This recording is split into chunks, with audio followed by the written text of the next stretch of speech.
네, 책 읽어주는 꿀잠 DJ입니다. 지난 시간에 이어서 훌륭한 여선생 그 부분 읽어드릴 텐데요. 한 명 한 명 그 N의 교실에 있는 친구들의 인상착의와 그리고 간략한 그 가족 소개 그리고 이름 그런 부분이 나오고 있는 부분인데요. 이어서 읽어드리겠습니다. 뒷자리에 앉아있는 볼품없이 생긴 키 큰 여자아이는 팔다리가 몇 개나 되는 것처럼 보였는데 애는 처음에 그 애가 누군지 생각나지 않았다. 나중에야 그의 이름이 바바라 쇼이고 에이버니에서 고모와 살고 있다는 사실을 알아차렸다.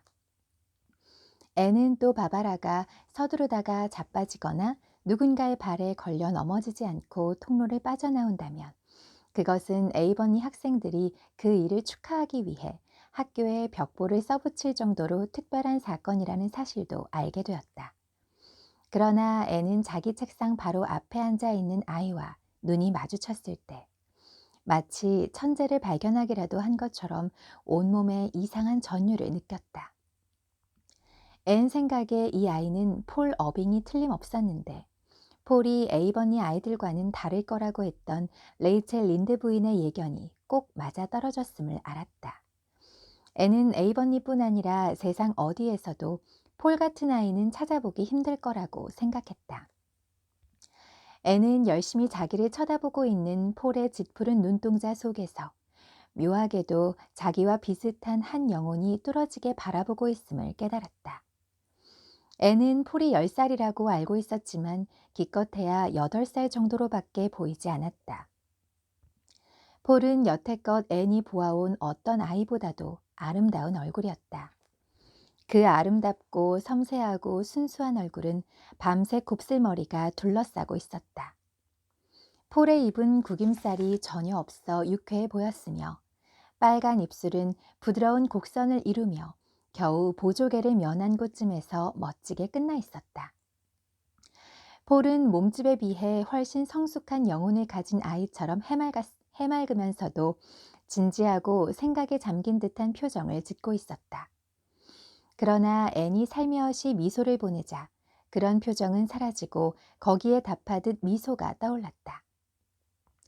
폴의 미소는 갑자기 어떤 등불이 그의 내부에 불을 지핀 듯 머리끝부터 발끝까지 환히 빛나는 것이 완전한 존재의 계시 같았다. 무엇보다도 그 미소는 일부러 꾸며낸 것이 아니라 선하고 따뜻한 폴의 성격에서 너무나 자연스럽게 우러나오는 것이었다. 앤과 폴은 서로 한마디도 나누어 보지 않았지만 잠깐 주고받은 미소로도 영원한 친구가 된 듯 했다. 하루가 꿈처럼 지나갔다. 앤은 나중에 그날 일을 제대로 기억하지 못했다. 마치 자기가 아닌 딴 사람이 아이들을 가르친 것 같았다. 앤은 기계적으로 책을 읽히고 셈을 가르치고 글씨 쓰기를 시켰다. 아이들이 매우 말을 잘 들어서 벌을 받은 아이는 2명밖에 없었다. 몰리 앤드루스는 훈련된 귀뚜라미 2마리를 통로에서 몰고 다니다가 앤에게 들켰다. 앤은 벌로 몰리를 1시간 동안 교단에 세워두고 귀뚜라미를 압수했다. 몰리는 벌 서는 것보다 귀뚜라미를 뺏긴 데 더욱 가슴 아파했다. 앤은 귀뚜라미를 상자에 넣어두었다가 학교에서 돌아가는 길에 제비꽃 골짜기에 풀어주었다. 그러나 몰리는 그 뒤로 내내 앤이 귀뚜라미를 자기 집으로 가지고 가서 혼자만 갖고 논다고 믿었다. 벌을 받은 또 다른 아이는 앤서니 파이였다. 앤서니는 자기의 회색 물병에 남아있던 물을 오렐리아 클레이의 뒷덜미에 전부 쏟아 부었던 것이다. 쉬는 시간에 앤은 앤서니를 남겨놓고 신사는 절대로 숙녀의 목에 물을 붓지 않는다고 타이르면서 신사라면 어떻게 행동해야 하는지 이야기해 주었다. 앤은 자기 반 남학생들이 모두 신사가 되기를 바란다고 말했다. 앤의 짧은 가르침은 친절하고 가슴 뭉클한 것이었으나 불행히도 앤서니는 조금도 감동받지 않았다. 앤서니는 예의 부르퉁한 얼굴로 잠자코 듣고 있더니 조롱하듯 휘파람을 불면서 밖으로 나가버렸다. 앤은 한숨을 쉬고는 로마가 하루아침에 만들어지지 않았듯이 앤서니가 자기를 좋아하는데도 시간이 걸릴 것이라고 생각하면서 자신을 추슬렀다. 사실 파이 집안 사람들이 사랑받을 만한 가치가 있는지는 의심스러운 일이었다. 그러나 애는 앤서니를 좋게 보고 싶었다. 앤서니의 퉁명스러움 뒤에 숨겨진 속마음은 오히려 착한 아이일지도 모르는 일이었다. 수업이 모두 끝나고 아이들이 집으로 돌아가자 애는 힘없이 의자에 주저앉았다. 머리가 지끈지끈 아프고 비참할 정도로 실망감을 느꼈다. 무슨 끔찍한 일이 일어나지는 않았으니 사실 특별히 낙담할 만한 이유도 없었다. 그러나 애는 너무나 지쳐서 가르치는 일 같은 건 전혀 좋아하지 않게 될 것 같았다. 좋아하지도 않는 일을 40년 동안 매일같이 해야 한다면 얼마나 끔찍할까. 애는 지금 이 자리에서 울어버릴까? 아니면 집으로 돌아가 자기만의 하얀 방에서 마음 놓고 울까? 망설이고 있었다. 애니 제 마음을 정하기도 전에 문 쪽에서 또각또각 하는 구두 소리와 실크 치맛자락이 사각사각 바닥에 끌리는 소리가 들렸다. 한 부인이 들어와 앤 앞에 섰는데 그 부인의 옷차림을 보니 해리슨 씨가 얼마 전에 샬럿타운의 어느 가게에서 보았다는 요란한 차림새를 한 여자 이야기가 생각났다. 그 여자는 멋있게 옷을 입는 것과 꼴사나운 것을 분간하지 못하는 것 같아.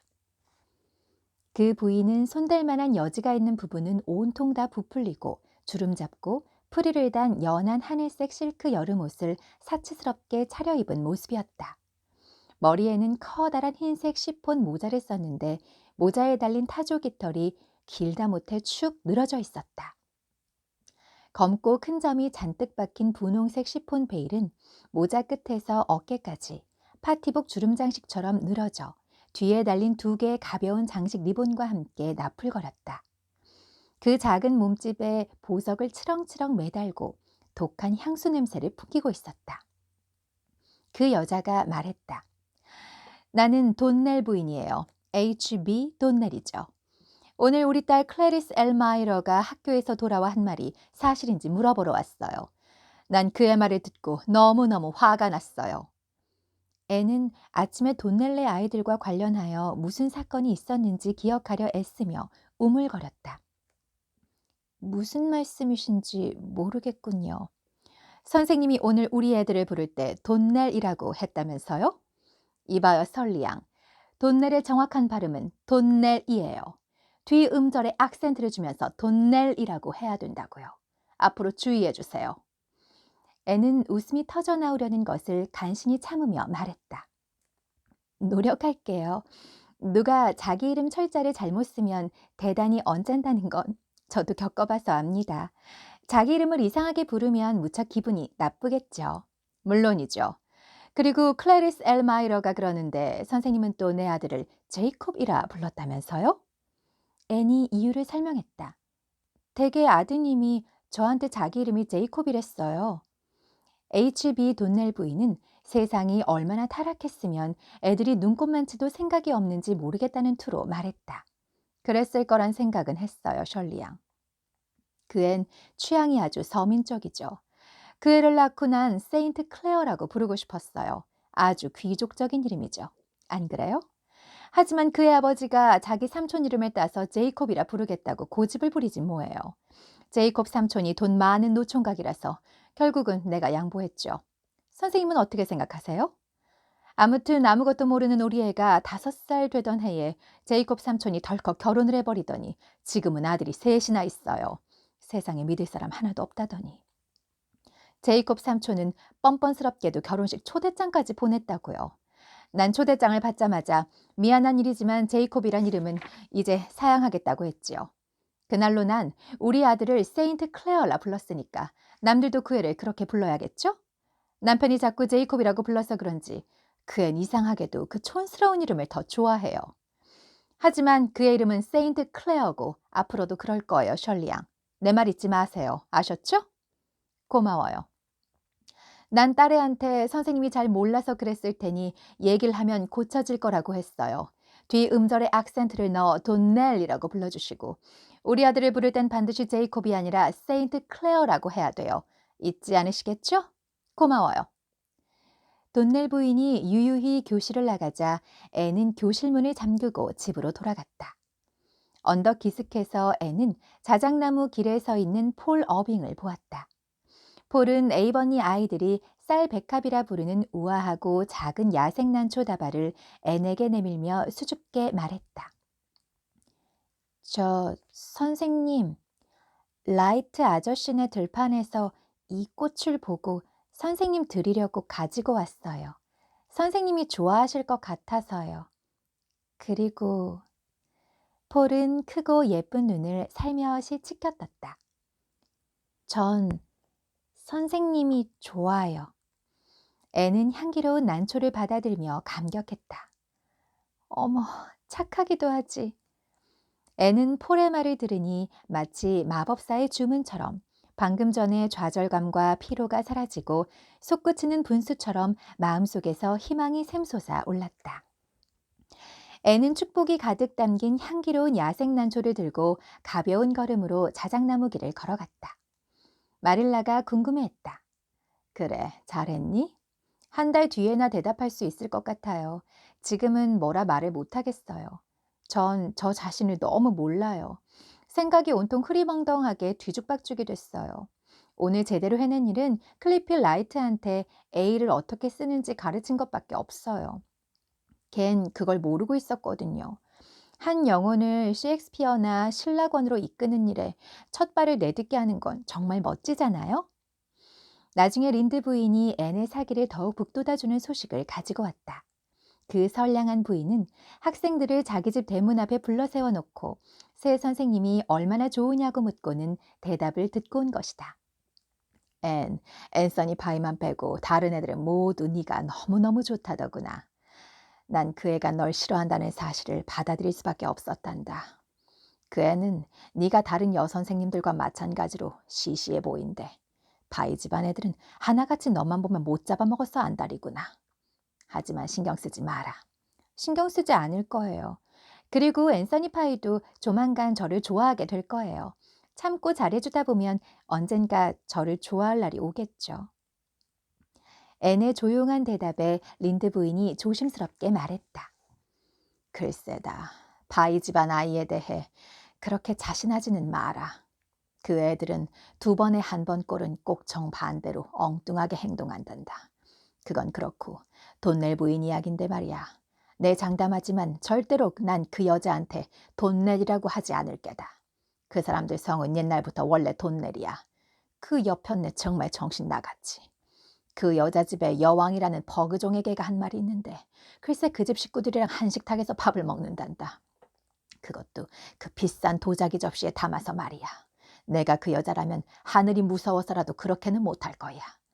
토마스 말로는 돈넬 씨가 분별 있고 성실한 사람이기는 하지만 마누라 고르는 재주는 지지리도 없다고 하더구나. 6. 각양각색의 사람들. 9월에 접어든 프린스 에드워드 섬에는 모래 언덕을 넘어 상쾌한 바닷바람이 불어왔다. 들판과 숲 사이를 뚫고 구불구불 길게 이어져 있는 붉은 길은 울창한 가문비나무 숲을 한 구석을 휘감아 돌아 커다란 이파리를 하늘거리는 고사리 덤불 위에 들어찬 싱그러운 단풍나무 숲을 누비고 지나가 시내가 언뜻 보이는 숲속의 골짜기 아래로 쭉 내려갔다가 이젠 미역취와 남빛 곽꽃의 덤불 사이에서 따뜻한 햇볕을 쬐고 있었다.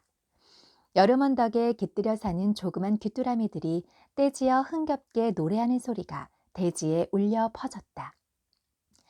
살찐 갈색 조랑말 한 마리가 그 길을 걸어가고 청춘 시절의 소중한 기쁨으로 가슴이 부푼 두 소녀를 태운 마차가 뒤따르고 있었다.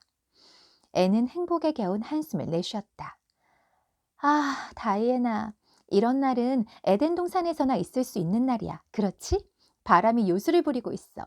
저 단풍 든 계곡에 가득한 자주빛을 봐. 어머, 죽어가는 전나무 냄새 좀 맡아봐. 이 냄새는 에벤라이트 아저씨가 울타리에 쓸 나무를 베고 있는 저 그늘진 골짜기에서 나는 거야. 이런 날 살아있다는 건 더할 나위 없는 행복이고 죽어가는 전나무 향을 맡을 수 있는 곳이 바로 천국이라네. 앞구절은 워즈워스가 한 말이고 뒷구절은 이 앤 셜리가 지어낸 거야. 천국에는 죽어가는 전나무는 없을 거야. 그렇지? 하지만 전나무 숲을 거닐면서 죽어가는 전나무 향을 맡을 수 없는 곳이라면 이상적인 천국은 아니야. 아마 천국에선 죽음 없이도 이런 향기를 맡을 수 있겠지. 그래, 그럴 거야. 저 향긋한 냄새는 틀림없이 전나무의 영혼이겠지. 물론 이 영혼의 향기는 천국에서도 그대로일 거야. 현실적인 다이애나가 말했다. 나무는 영혼이 없어. 하지만 죽은 전나무 냄새는 정말 향긋해. 백엔잎을 만들어서 전나무 잎으로 속을 꽉 채워야지. 앤, 너도 두는 게 좋을 거야. 나도 하나 만들어서 낮잠 잘 때 쓸 생각이야. 그럼 틀림없이 숲이나 나무의 요정이 되는 꿈을 꾸겠지? 하지만 지금 이 순간에는 화창한 날 마차를 몰고 가는 에이버니 학교의 선생님, 앤 셜리라는 사실이 너무나 만족스러워. 다이애나가 한숨을 쉬었다.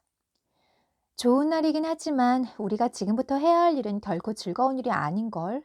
앤, 도대체 왜 뉴브리지 거리를 맡겠다고 한 거야? 에이버니에서 괴팍하다고 소문난 사람들은 거의 다 이 거리에 산단 말이야. 우린 거지 취급을 당할 거야. 여긴 에이버니에서 가장 인심 사나운 곳이라고. 그래서 뉴브리지 거리를 택한 거야. 물론 우리가 부탁했으면 길버트와 프레드가 여길 맡았겠지.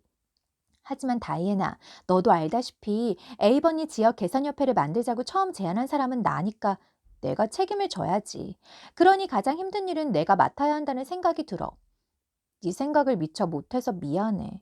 하지만 야박한 집에 가면 넌 한마디도 안 해도 돼. 린드 아주머니 말씀이 난 말을 잘한다니까 내가 이야기할게. 린드 아주머니는 우리를 찬성할지 말지 망설이고 계셔. 앨런 목사님 부부가 우리 생각에 동의한다 싶으면 린드 아주머니도 찬성할 마음이 드실 거야. 하지만 우리 주에서 지역 개선협회가 최초로 생겼다는 사실이 우리한텐 불리해. 그래서 린드 아주머니는 이렇다 할 얘기 없이 그냥 지켜보고만 계신 거야. 그러다가 우리가 성공하는 걸 두 눈으로 똑똑히 봐야 옳다는 걸 인정하실 거야. 프리실라는 다음번 회의에서 발표할 보고서를 쓸 거야. 고모가 뛰어난 작가이고 프리실라 집안 사람들은 글재주가 있으니까 잘 됐어. 샬럿 이 모건 부인이 프리실라의 고모라는 사실을 알았을 때 얼마나 가슴이 떨렸는지 절대 잊지 못할 거야. 숲에서 보낸 나날과 장미정원을 쓴 작가를 고모로 둔 친구가 있다는 건 굉장한 일이잖아? 모건 부인은 어디 사셔? 토론토에. 프리실라가 그러는데 모건 부인이 다음 여름에 우리 섬에 오신대. 그리고 가능하면 우리가 그분을 만날 수 있도록 말해보겠대. 너무 멋진 일이라서 믿어지지가 않아. 하지만 잠자리에 들어가 상상하는 일만으로도 즐거워. 드디어 에이버니 지역 개선협회가 구성되었다. 길버트 블라이드가 회장, 프레드 라이트가 부회장, 앤 셜리가 서기, 다이애나 베리가 회계를 맡았다. 이른바 개선론자라 불리는 이들은 한 주 걸러 한 번씩 회원의 집에서 모임을 갖기로 했다. 개선론자들은 계절이 너무 늦어버려 많은 사업을 벌일 수 있으리라는 기대는 버려야 했다. 그러나 이들은 내년 여름에 진행시킬 일을 계획하고 서로 의견을 나누고 논문을 써서 발표하고 앤이 말한 대로 널리 알릴 생각이었다. 물론 반대하거나 비웃는 사람들도 있었다. 개선론자들은 자신들의 노력을 비웃는 사람들 때문에 가슴이 아팠다. 엘리샤 라이트는 협회 이름을 연애클럽이라고 짓지 그랬냐고 비꼬았다. 하이럼 슬론 부인은 개선론자들이 길섭을 다 갈아엎고 제라늄을 심을 거란 소문을 들었다고 했다. 레비 볼터 씨는 개선론자들이 주민들 집을 모두 부수고 협회에서 정한 대로 다시 지으라고 강요할 거라고 이웃 사람들에게 경고했다. 제임스 스펜서 씨는 개선론자들에게 교회 언덕을 깎아주면 좋겠다는 전가를 보냈다. 에벤 라이트 씨는 앤에게 개선론자들이 조지아 슬론 할아버지가 구렛나루를 가지런히 다듬도록 설득해 줄 수 없느냐고 물었다. 로렌스 벨 씨는 개선론자들이 굳이 원한다면 헛간이야 흰색으로 칠하겠지만 외양간 창문에 레이스 커튼은 절대로 치지 않겠다고 했다. 메이저 스펜서 씨는 카모디 치즈 공장으로 우유를 실어 나르는 일을 하는 개선론자 클리프턴 슬론에게 내년 여름에는 주민들 모두가 자기 우유통을 손수 페인트 칠하고 거기에 장식볼을 깔아야 되는 게 사실이냐고 물었다. 인간의 본성은 본래 그런 법이기에 그 모든 것을 무릅쓰고 사람들의 냉담한 시선 속에서도 협회는 올 가을에 할 수 있을 것이라 여겨지는 단 한 가지 사업을 과감하게 진행시켜 나갔다. 베리 팔러의 집에서 열린 두 번째 모임에서 올리버 슬로는 마을 회관의 지붕을 고치고 페인트 칠을 할 기부금을 모으자고 제안했다. 줄리아 벨은 자기가 여자답지 못한 일을 하고 있다는 생각에 꺼림직했지만 올리버의 의견에 동의했다. 길버트가 표결에 붙인 이 안은 만장일치로 통과되었고 앤이 엄숙하게 회의록에 기록했다. 다음 안건은 그 일을 추진할 소위원회를 구성하는 문제였다. 거티 파이는 줄리아 벨이 모든 영광을 독차지하게 해서는 안 된다는 생각에 과감하게 제인 앤드루스를 소위원회 위원장으로 추천했다. 이 의견 역시 제청을 받고 표결에서 통과되었다. 제인은 답례로 거티를 길버트, 앤, 다이애나, 프레드 라이트와 함께 소위원회의 구성원으로 지목했다. 소위원회는 따로 모여 활동 지역을 나눴다. 그리하여 앤과 다이애나는 뉴브리지를, 길버트와 프레드는 화이트 샌즈를, 제인과 거티는 카모디를 맡았다. 길버트는 앤과 함께 유령의 숲을 지나 집으로 오면서 말했다. 카모디에 모여 사는 파인의 사람들은 자기 집안 사람이 부탁하지 않는 한 어림없을 것 같아서 그렇게 했어. 그 다음 토요일, 앤과 다이애나는 일을 시작했다. 둘은 뉴브리지 거리 끝까지 말을 몰아 앤드루스 자매를 제일 먼저 방문하고 돌아오면서 이 집 저 집에 기부를 해달라고 부탁했다. 다이애나가 말했다. 캐서린 아주머니 혼자 있으면 기부금을 받을 수 있을 거야. 하지만 엘리자 아주머니가 있으면 우린 헛고생하는 거지 뭐. 별로 나다니지 않는 엘리자는 집에 있었는데 평소보다 더 굳은 얼굴이었다. 엘리자는 인생이란 눈물바다요 소리내어 웃는 것은 물론이거니와 미소 지는 일조차 비난받을 쓸데없는 짓이라고 여기는 사람 같았다. 앤드루스 자매는 50여 년을 결혼도 하지 않고 여전히 자매로 살아왔는데 아마 삶이 끝나는 순간까지도 그 상태로 지낼 것 같았다. 캐서린은 결혼에 대한 희망을 완전히 버리지 않았지만 원래 비관론자였던 엘리자는 결국 희망 따위는 품은 적이 없다고들 한다. 두 사람은 마크 앤드루슨의 소유의 너도밤나무 숲 한 귀퉁이에 있는 양지 바른 곳에 작은 갈색 집을 짓고 살고 있었다. 엘리자는 그 집이 여름에 푹푹 찌는 찜통처럼 덥다고 투덜대는 반면 캐서린은 겨울이면 따사롭고 포근한 집이라고 입버릇처럼 말했다. 엘리자는 헝겊 조각을 누비고 있었다. 누빈 감이 필요해서가 아니라 캐서린이 코바늘로 뜨개질하고 있는 별것 아닌 레이스에 그저 질투가 났기 때문에 그러고 있을 뿐이었다. 앤과 다이애나가 찾아온 이유를 설명하자 엘리자는 잔뜩 찌푸린 얼굴로 캐서린은 살며시 미소를 지으며 들었다. 예상대로 캐서린은 엘리자가 눈길을 줄 때마다 죄 지은 사람처럼 어쩔 줄 몰라 하며 얼굴에서 웃음을 싹 거두었다. 그러나 캐서린의 얼굴에는 이내 다시 미소가 번졌다. 엘리자가 딱 잘라 말했다. 낭비할 돈이 있으면 태워서 불구경이나 하면서 놀겠네. 난 회관 고치는 일 따위에는 단 한 푼도 낼 수 없어. 회관은 주민들에게 도움될 게 하나도 없어. 그저 젊은 애들이 집에서 잠을 자도 시원찮을 시간에 재미 볼 장소로나 쓰이겠지. 캐서린이 반박했다. 그래도 언니, 젊은 사람들은 좀 즐기며 살아야 되잖아. 그게 무슨 소리야, 캐서린 앤드루스. 우린 젊었을 때 회관 같은 데서 얼쩡거리지 않았어. 이놈의 세상은 갈수록 썩어간다니까. 캐서린이 단호하게 말했다. 난 세상이 점점 좋아지고 있다고 생각하는데 너나 그렇게 생각하지. 캐서린 앤드루스, 네가 어떻게 생각하는가는 전혀 중요하지 않아. 사실은 사실일 뿐이야. 엘리자가 노골적으로 얕잡아보며 말했다. 하지만 언니, 난 항상 좋은 면을 보고 싶어. 좋은 면은 애당초 있지도 않아.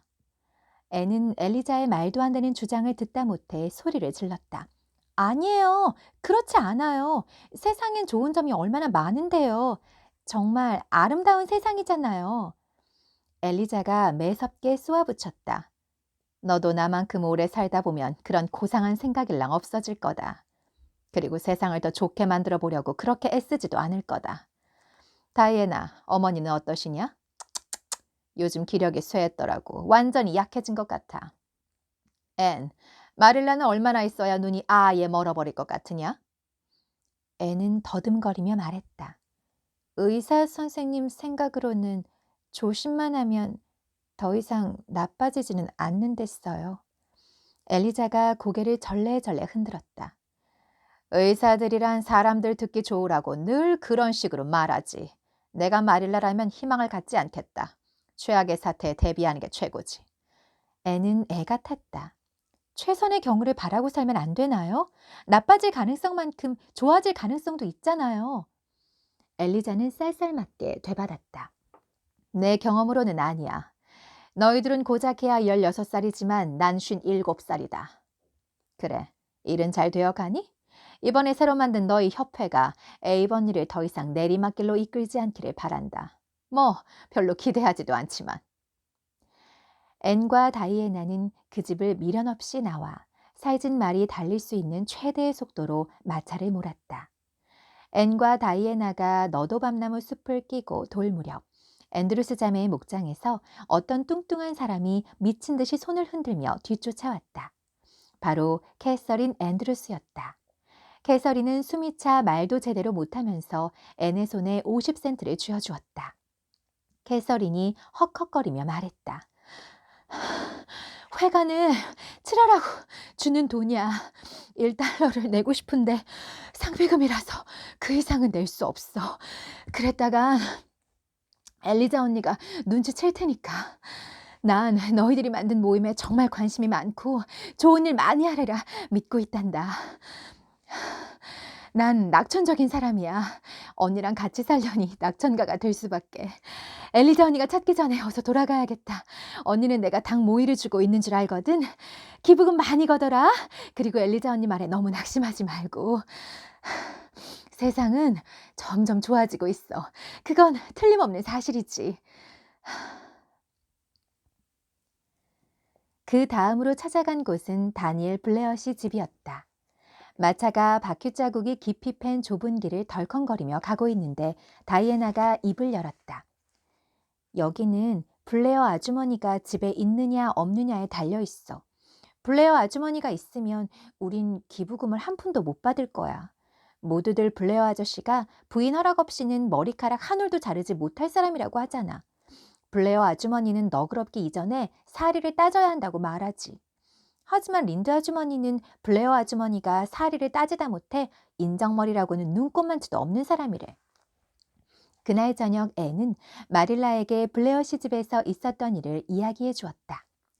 우린 말을 메어놓고 부엌문을 두드렸어요. 사람은 그림자도 보이지 않고 문만 활짝 열려 있었는데 갑자기 식품 저장실에서 누군가가 무섭게 소리치는 소리가 들렸어요. 무슨 말인가 알아들을 수는 없었죠.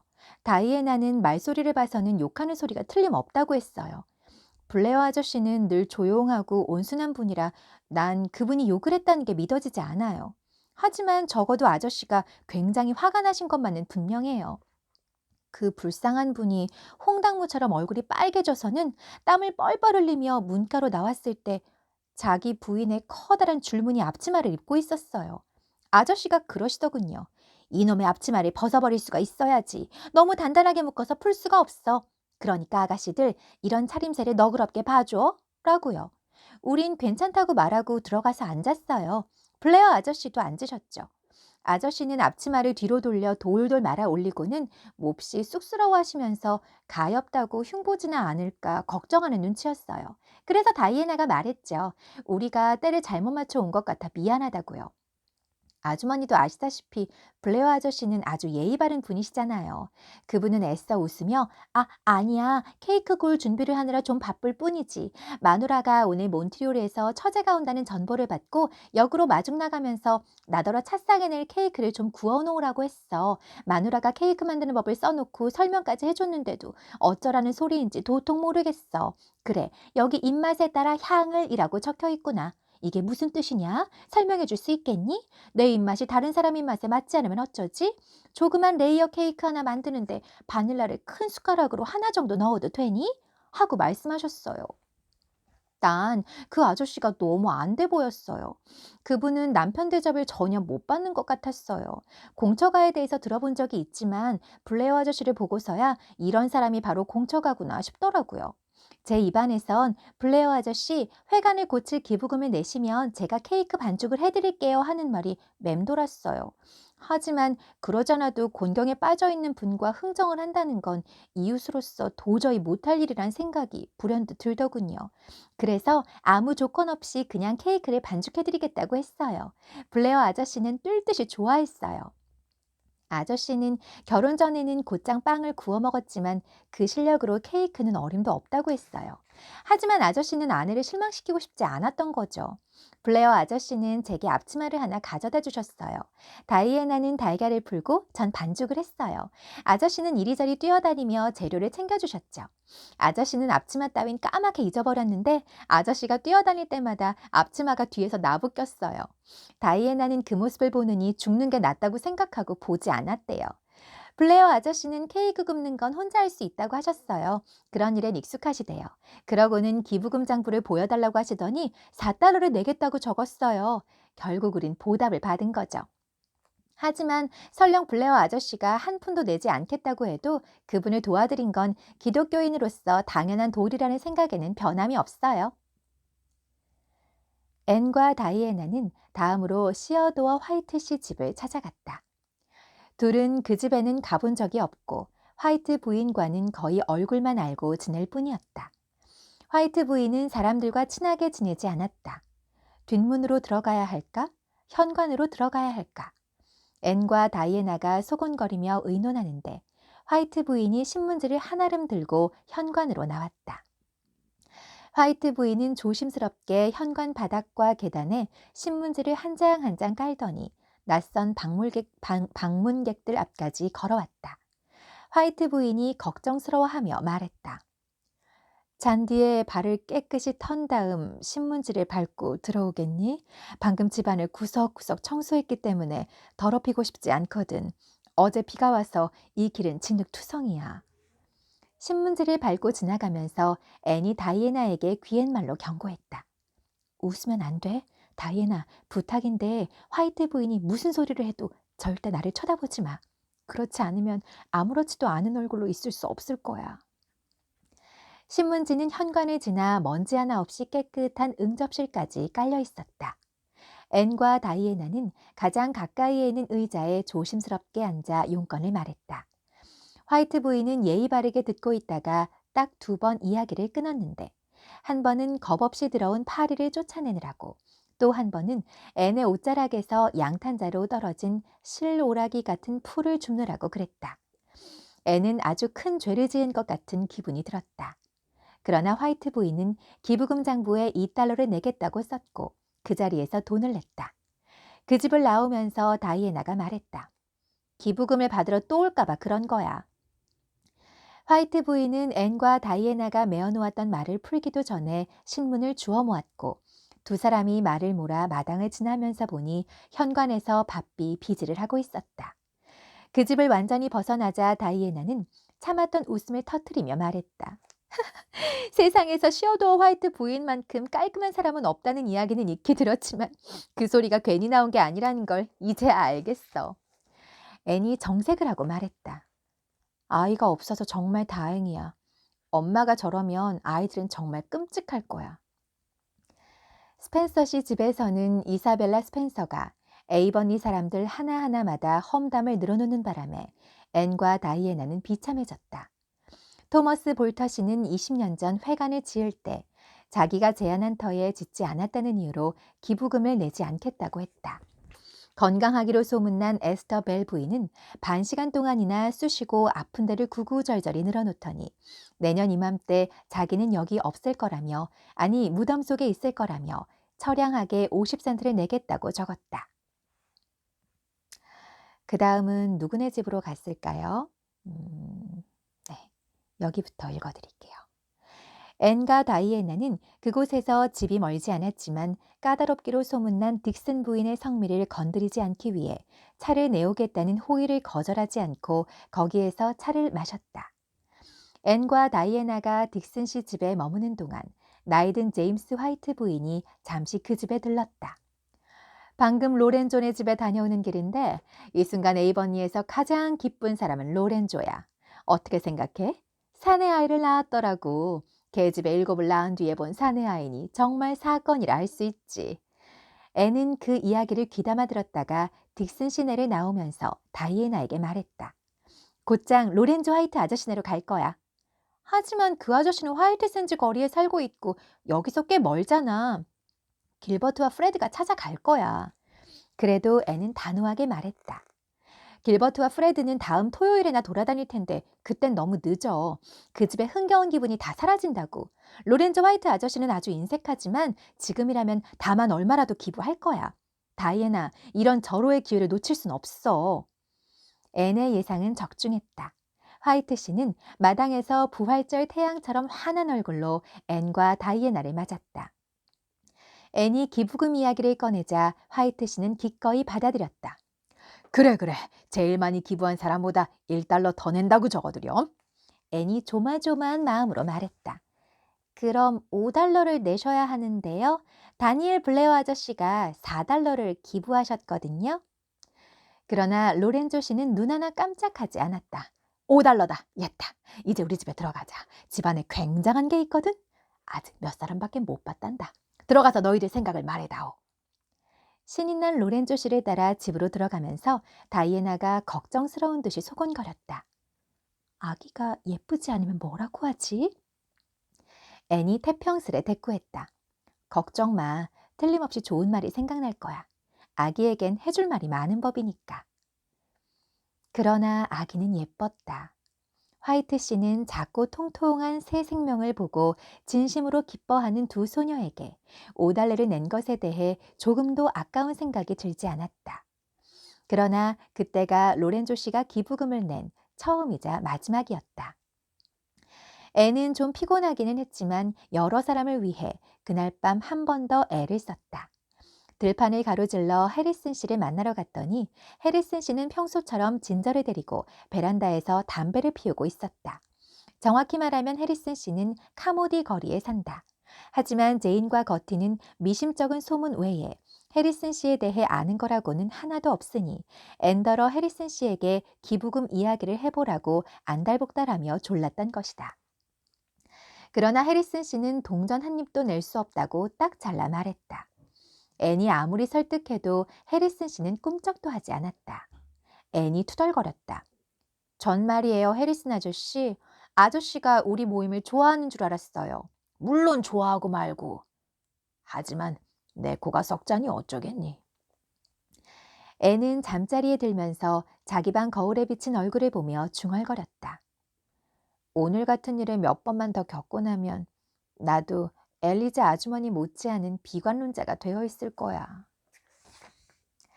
잘 들으셨어요? 네, 오늘 좀 많이 읽은 것 같아요. 네, 에이버니의 인, 계속 앤, 계속해서 이어지고요. 다음 시간에도 더 재미있고 더 생동감 있게 읽어보도록 하겠습니다. 오늘은 밤 시간이라 매우 늦은 시간이라 제 간식이 없어요. 다음에는 맛있는 차와 달콤한 티푸드 그리고 재미있는 스토리로 가지고 또 올게요. 네, 안녕히 주무세요.